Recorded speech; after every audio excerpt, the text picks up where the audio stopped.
আমাকে সেই দাম লাগতেছে। কি সুন্দর স্বাদ। এখন বাজে রাত 11:30। আমরা দুজন খাওয়ার জন্য বেরোইছি ধানমন্ডি 32-এ। মাসের প্রথমের দিক বাড়ি থেকে টাকা পাঠিয়েছে, এই জন্য মনের দুঃখে আমরা পিৎজা খাওয়ার জন্য চলে আসলাম। কেএফসিতে গিয়েছিলাম, ওইখানে অফার থাকার কারণে আমরা খাইতে পারি নাই। আমরা চলে আসছি ধানমন্ডি 32-এ লোকাল দোকানে। বেটারে কইলাম তোমরা খোলো, আমরা দেখবো। সরি, এই ওভেন খোলার কথা বলেছি, আবার অন্য কিছু না। বেটা বললো ঠিক আছে, তোমরা দেখতে যাচ্ছ, আমি দেখাই। তো আমার চুলগুলা বড় বড় হয়ে গেছে, একদম কালো হয়ে গিয়েছে। যাই হোক, আজকে পিৎজা বানানো দেখি আমি একটা দোকান খুলে দিব। আসলে ইউটিউবে ভিউ হয় না, লাইক হয় না, আপনারা কেউ সাবস্ক্রাইব করেন না। তো এর থেকে এই পিৎজার দোকান দেওয়া অনেক ভালো, এতে নাকি অনেক লাভ হয়। তো আপনাদের জন্য একটা চ্যালেঞ্জ দিই, আপনারা যারা সাবস্ক্রাইব করবেন তাদের নাম ধরে ধরে একটা পিৎজা গিভওয়ে করা হবে। আরো বেশি খরচ হয়ে যায়। আমি তো সব কিনছিলাম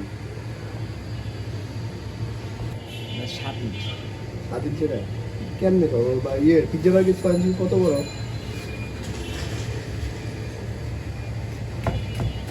কারণ আবার হয় এত সহজ হয় না, খুব কষ্টের পরে এখান থেকে রাতের বেলায় অর্ডার দিলে ডেলিভারি ফি নিবে না, আমাদেরকে বললো, কারণ এদের দোকানের কাছে আমাদের বাসা। আর যাই হোক, এই যে আমাদের বললো ঠিক আছে ভাই তুমি ভিডিও করে ওভেনের মধ্যে দিচ্ছে, যে এতক্ষণ বললাম যে দেখবো যে দেখাই দিল আজকে। রেডি করা হচ্ছে আমাদের পিৎজা, কারণ আমরা দুজন মানুষ এবং আমরা প্রথম ট্রাই করতেছি এটার স্বাদ কেমন হয় সেটা দেখার জন্য। যদি এটার স্বাদ অনেক ভালো হয়, নেক্সট টাইম আমরা আবার আসবো। আর আমি আগেও বলেছি, আপনারা নতুন হলে অবশ্যই সাবস্ক্রাইব করবেন।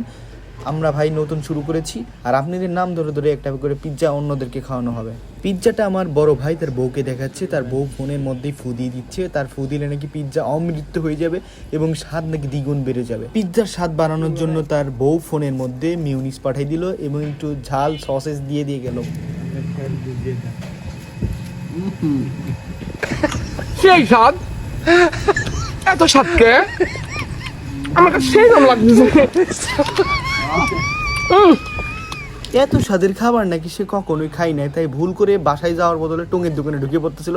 পরে চলে আসলাম আমাদের বাসায়। এটাই হচ্ছে আমাদের ধানমন্ডি 32-এর বাসা। আর অবশ্যই সাবস্ক্রাইব করবেন, মন থেকে বলছি ভাই, করে দেন না।